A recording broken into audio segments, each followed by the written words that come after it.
Fourscore and 7 years ago, our fathers brought forth on this continent a new nation conceived in liberty and dedicated to the proposition that all men are created equal. Now we are engaged in a great civil war, testing whether that nation or any nation so conceived and so dedicated can long endure. We are met on a great battlefield of that war. We have come to dedicate a portion of that field as a final resting place for those who here gave their lives that nation might live. It is altogether fitting and proper that we should do this. But in a larger sense, we cannot dedicate, we cannot consecrate, we cannot hallow this ground. The brave men, living and dead, who struggled here have consecrated it, far above our poor power to add or detract. The world will little note nor long remember what we say here, but it can never forget what they did here.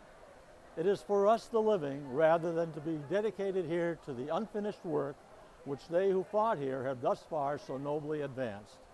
It is rather for us to be here dedicated to the great task remaining before us, that from these honored dead we take increased devotion to that cause for which they here gave the last full measure of devotion, that we here highly resolve that these dead shall not have died in vain, that this nation under God shall have a new birth of freedom, and that government of the people, by the people, for the people, shall not perish from the earth.